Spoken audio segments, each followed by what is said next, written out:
We're honored to have with us today Sultan Sooud Al-Qassemi join us for the opening. Sultan is the founder of the Barjeel Art Foundation and an avid collector of modern Arab art. Sultan, please join us to say a few words. Namaste. Greetings, everybody. Thank you all for joining us on this beautiful location, this beautiful institution, and this beautiful evening. Mumbai, as mentioned, holds a very special place in my heart and in the hearts of all my family members. It is a city in which my late father, Saud, my uncle, Faisal, who is still alive in his 80s, my late grandmother, Fatima, my great grandmother, Maryam, my two aunts were born here, and my family members lived in Mumbai, Bombay then, in the 1940s and 1950s. It is also a city I visited 25 years ago when I started my first company in Dubai, and we took pictures. I remember at the Taj, overlooking the gates of India, and it's a company that I founded with an Indian firm 25 years ago. So this was also my own professional launch, and not just my family connection. Today, Mumbai is a commercial, tourist, and cultural hub, and is very near and dear to every citizen from the Gulf, many of whom have family who have lived here in the past. It's been, as mentioned, a lifelong dream for me to hold an exhibition of the Barjeel Art Foundation collection in Mumbai. So I want to give my sincere thanks to Mr. Mukherjee, the director of the CSMVS. As mentioned, I saw him, I spotted him in this gathering we had in France, and I pulled the chair and I sat next to him and I disturbed his very quiet lunch, and I expressed my eagerness to work with him in this great institution, and he was very welcoming. And I also want to express my thanks to Mr. Cyrus Guzder, the chairman of CSMVS, and Mr. Kaiwan Kalyani Wala, the trustee of the GNAF, and everybody else who worked to put this exhibition together. My special thanks to Ms. Puja Vaish, the curator of the JNAF, and Ms. Suheyla Takesh, the Barjeel Art Foundation director and co-curator of the exhibition that you'll be seeing, as well as the teams and the artists in attendance. I saw Jafar Islah, who's one of the most prominent artists from the Gulf, who spent a lot of time in India in the 1980s and 90s, so it's great to have him here as well. India and the Arab world share many cultural affinities. They've evolved and continue to evolve through mutual influence, dialogue, and exchange. This exhibition is an invitation to revisit our shared histories and learn more about these cultural dialogues in the 20th century and beyond. I hope you enjoy the discussion today, as well as this beautiful exhibition that I had a sneak peek of just a short while ago. Thank you very much. Thank you, Sultan. And now, to take center stage, are the co-curators of this exhibition, Puja Vaish and Suheyla Takesh, to discuss the thoughts behind their curatorial process. Hello, and thank you all for being here. Thanks especially to Sultan, to Mr. Mukherjee, to also the teams of Barjeel, to CSMVS team, and to the JNAF teams. We'd also like to thank, as Sultan said, a lot of the artists, their families, also their gallerists, and many of the contributors to our upcoming publication on this exhibition. And many of these people are actually in the audience, so welcome and thank you all for being here.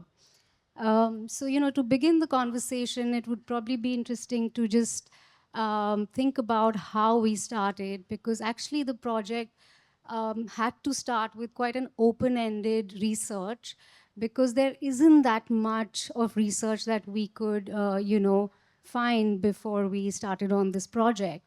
So to begin with, we really looked into our own collections. And since it was such a research-based project, I think it would be interesting to kind of think about how we put these selections together. So as we started researching, there were really I think 3 areas that we kind of honed into to make the selections for the exhibition that you will see upstairs.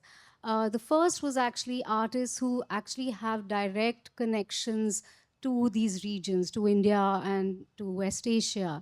So artists who've actually lived, worked, trained, or exhibited in these places, which also a large part of it is the India Triennales, which we will speak about a little more in detail later.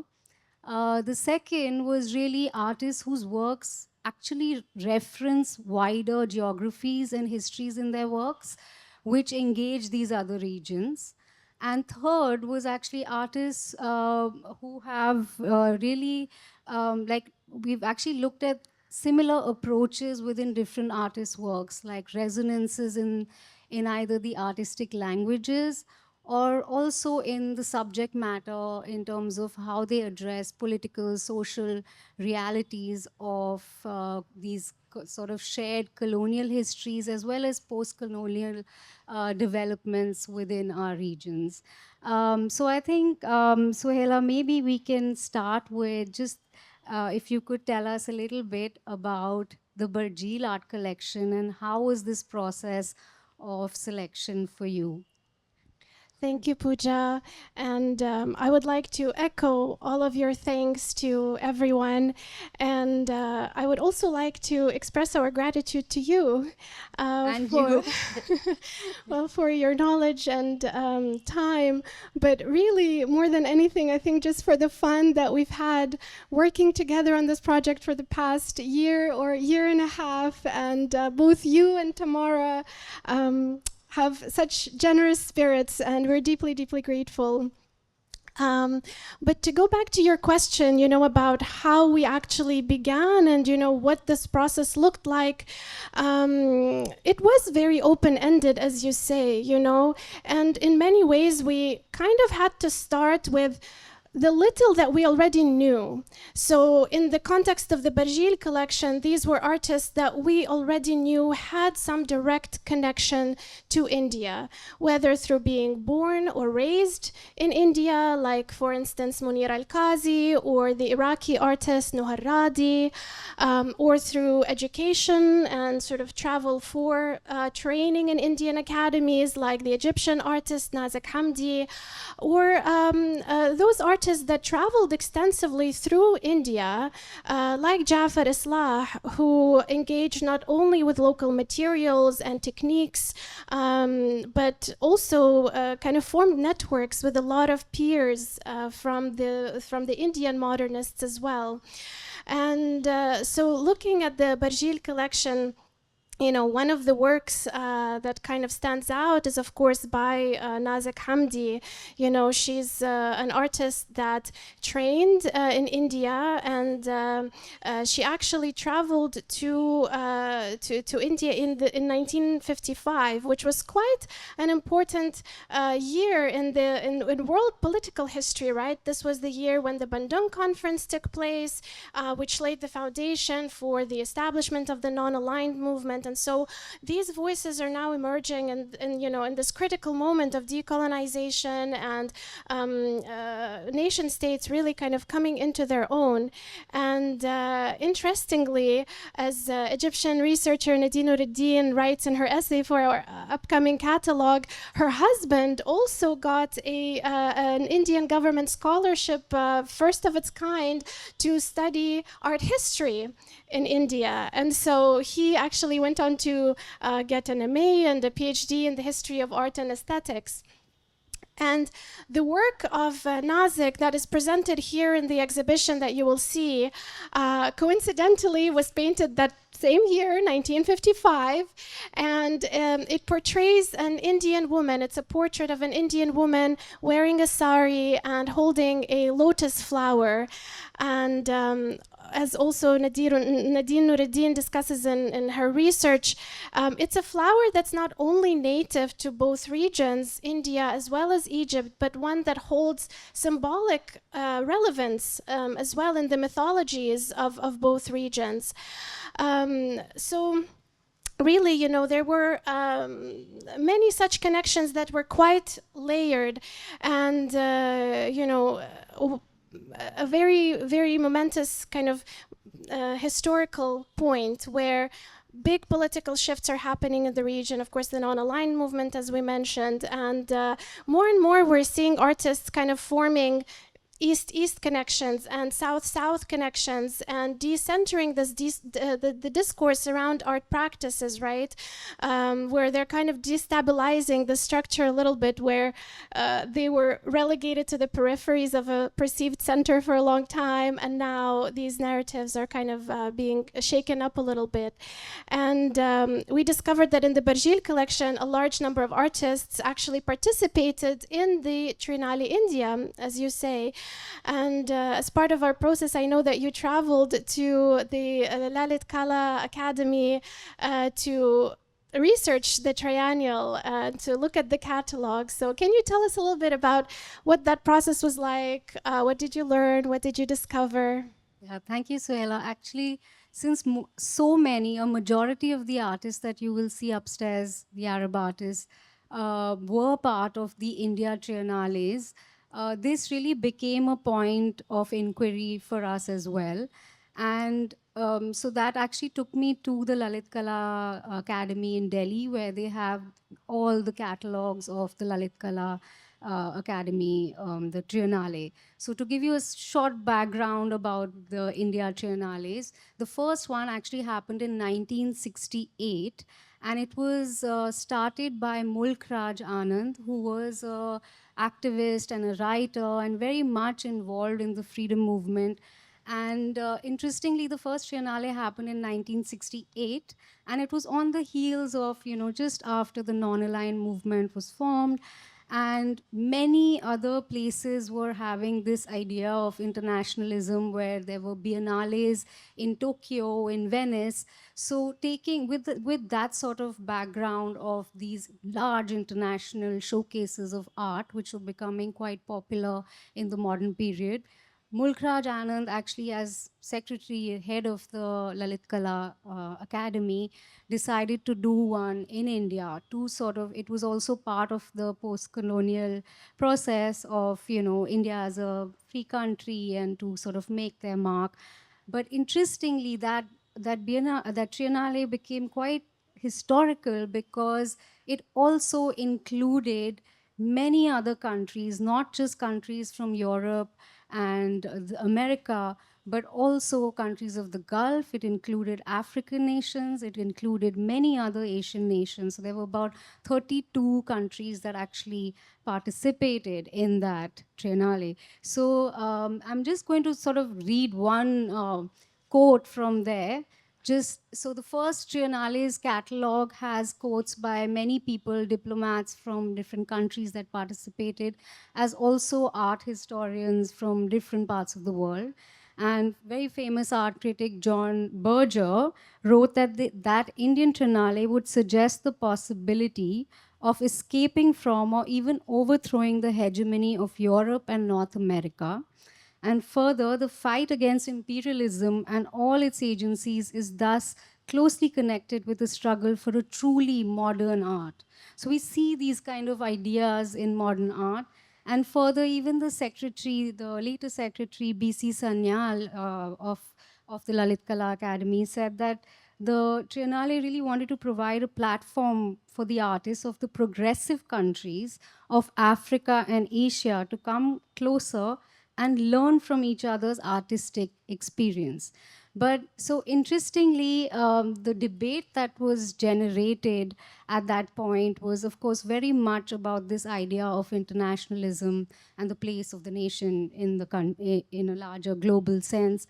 But within the art community, it sort of became a lot more about the selection of the Indian artists and the bureaucracy within, because this was like a state initiative, the bureaucracy within, the Lalit Kala Academy.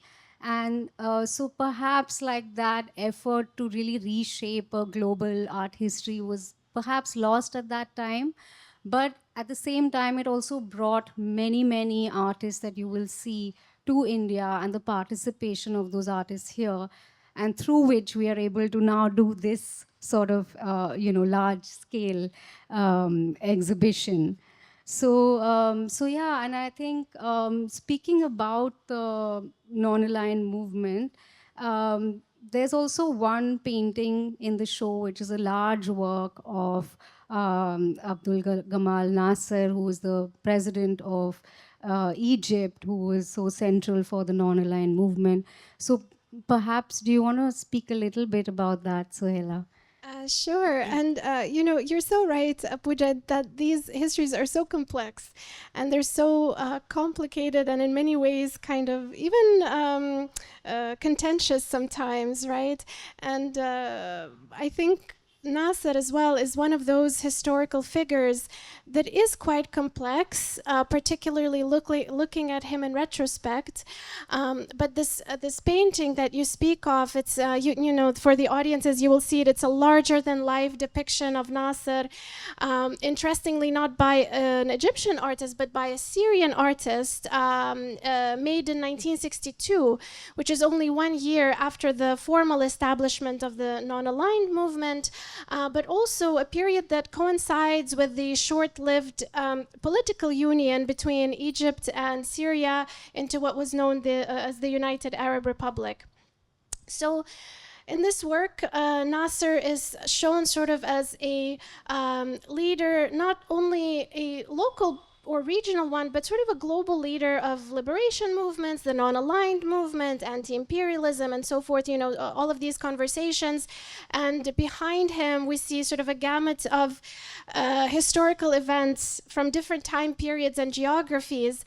And on either side of him, he's flanked by rows of revolutionaries and sort of voices of nations from the non-aligned movement, including representatives from South America and Africa, as well as India, shown kind of amongst these ranks. And so this is one of these direct connections and references that we see in the work of an Arab artist.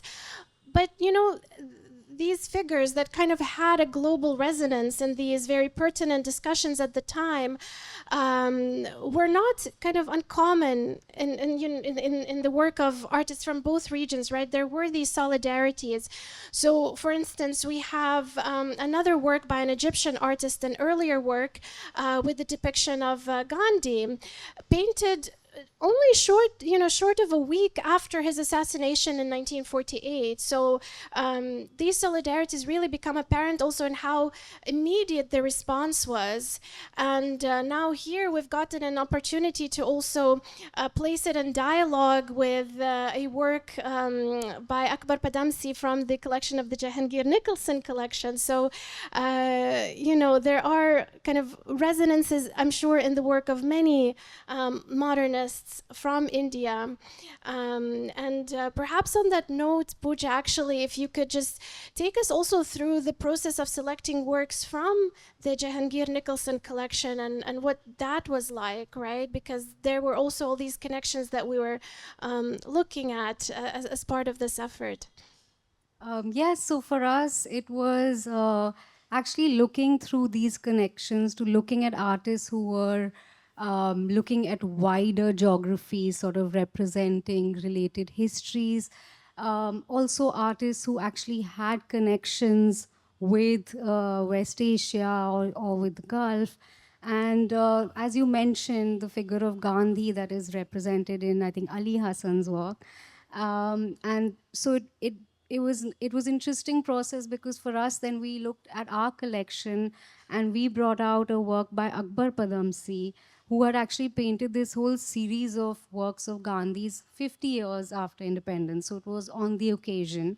And interestingly, those were one of the only recognizable portraits that Padamsi ever painted.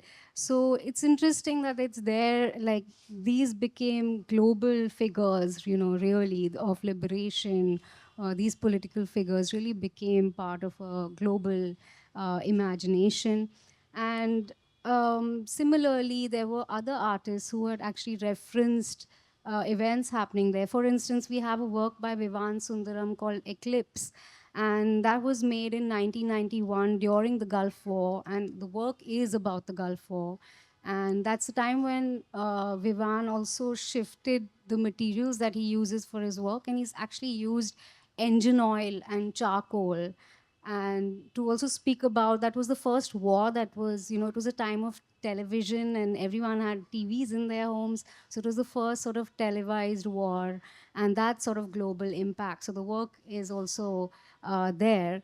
But also artists who were looking at related histories and cultures, for instance, we also have a work by Ghulam Mohammad Sheikh, and in that work, it's a interesting work. It's called The Incomprehensible Animal, and it is about related mythologies, how in many mythologies across the world, different cultures have similar composite animals, right? So the Kamdhenu in Hindu mythology, as well as Burak from Islamic cultures and Persian painting. So there are many of these sort of resonances that we found in our collection as well. So we had to widen the scope of how we look at the collection. Further, also artists who had direct sort of connections to the Gulf. For instance, Altaf and Nasreen Mohammadi. Both these were, of course, many people would know. They're very famous artists, brother and sister. And both, like their father actually had a business of photography that he set up in the early 1900s in Bahrain. And that is actually quite an interesting connection because how they ended up being in Bahrain speaks of a larger shared colonial past. I think Nasreen's father's brother was an eye surgeon. This is what I've heard from some of the family members of Nasreen's family. Was actually an eye surgeon under British employment in the 1900s. And in 1912, he was relocated because the British needed a surgeon in Bahrain. So that's how he reached there. And then Nasreen's father went to visit him and set up this, saw opportunity and set up this, business of Japanese photography equipment. And it's very interesting because especially I think in Nasreen's work, you see how photography becomes so important through that. As also she's taken photographs of Kuwait and Bahrain, which are now very memorable sort of works by her. And within her own geometric, very minimal works, she's very much referenced the landscape of the Arabian Gulf, the deserts of the Arabian Gulf. She writes about it in her diaries, and she connects them to landscapes here, like the sands of the beaches in Alibag, just off the coast of Bombay, and also Rajasthan. So, she's looking at these kind of, her experiences here and there are sort of distilled through her work, So I think there are many of these kind of connections with the Gulf. Yeah. Absolutely. And actually, Nisreen is one of the first artists from the Jehangir Nicholson collection that we became familiar with because you sent us that beautiful catalog. And actually, we're still working on our upcoming publication for this exhibition. But Puja, I can't wait for everyone to read your essay where you actually bring some of Nisreen's diaries into your text, and it's just fascinating how she was, thinking about the landscape and abstraction and a lot of these questions. And you're right, there are many connections in the Gulf. I think, one of the more well-known, perhaps, artists in the Arab region is Munir Al-Qazi, whose family is of Kuwaiti and Saudi origin, but who has moved and relocated to India at the turn of the 20th century. And, that lineage produced kind of a number of remarkable artists and theater directors and writers. And Munira is presented in the exhibition as well with an abstract work called The Icon. Another Gulf artist, of course, is Jafar Islah from Kuwait, who not only traveled extensively through India and engaged with local materials. For instance, for some of his public sculptures in Kuwait, he used marble from Udaipur and worked with local craftsmen. But very importantly, also played a key role in an institutional collaboration where he became an avid collector and a friend of many modernist artists in India, and in 1988 became instrumental in staging an exhibition of Indian modernists in Kuwait at the Kuwait National Museum. So kind of taking the conversation also in the other direction, which is quite remarkable. And you know, we began the conversation today with mentioning just how open-ended our research was, and really kind of stringing these threads together to formulate a number of narratives to kind of unify the works into certain sections. But in many ways, the research is still ongoing, and I think it is our hope that the exhibition serves as just one node in kind of a broader field, and that, you know, it opens up new questions and new areas of inquiry, and that others will also build up on some of the questions we present here in the exhibition. And you know, during the curatorial process, we kept adding works and adding works to the selection. This is true. Yes, and we had a very hard time letting go of works precisely for this reason, because each one kind of represents an entry point into an area of research that could become a paper, a thesis. And so, you know, we really hope that is something that the exhibition will spur. And in many ways, these histories, you know, we call them histories, but they are resonant today, right? They are still impacting the work of younger artists. You know, a number of artists we spoke to, both from India and Arab countries that are still practicing today, mention modernists that have impacted their work, that they've learned from, some of whom were direct mentors. And so in that case, you know, in that sense, it's an ongoing also conversation, and we've had, you know, quite a journey also with researching the text for the catalog and connecting with writers. And maybe you can say a few words. Absolutely, yeah. And you mentioned Munira Al-Qazi. I'd also like to mention Mr. and Mrs. Alana, who are here with us today. And Munira's brother, Ibrahim Al-Qazi, was like the father of Indian drama in a way, and started the National School of Drama in Delhi. And Mrs. Alana has also written an essay on her aunt, Munira Al-Qazi, for the publication. And so this is the publication that is kind of accompanying the exhibition. And it's grown much larger because it's not exactly just on the exhibition, but there are essays by scholars. There are also art historical, but there are also other essays that are fiction, that are built through like connected histories of, say, textile or fabric or other kind of imaginaries, and also interviews with really this exchange and this movement of people from so many years, and that continues today. So there are many young artists who are there. So it's really like Suheyla said, it's really like presenting a point of entry into a much wider sort of areas to explore. And I think that's what's really interesting about working. It's been so fabulous to work on this exhibition, because I feel like we now know Arab artists whose names I never knew before, and you now. Same here. Yeah, Yes. for Indian artists. So that's one thing. And also this publication, which will be hopefully out soon, we are publishing with Mappin. And yeah, we really want to sort of emphasize that fact that this is something that is a start to looking at under-regarded areas or regions. You know, it's art history has usually looked at East or West narratives, but also what are those connections of these areas between, say, East-East, like you said, or South-South. And these were the under-regarded histories that we are hoping to bring out through this. And I think maybe we should end here, because Suheyla and I are also quite eager to show you the exhibition upstairs. And so thank you all for listening and for being here to celebrate with us the opening of this exhibition. And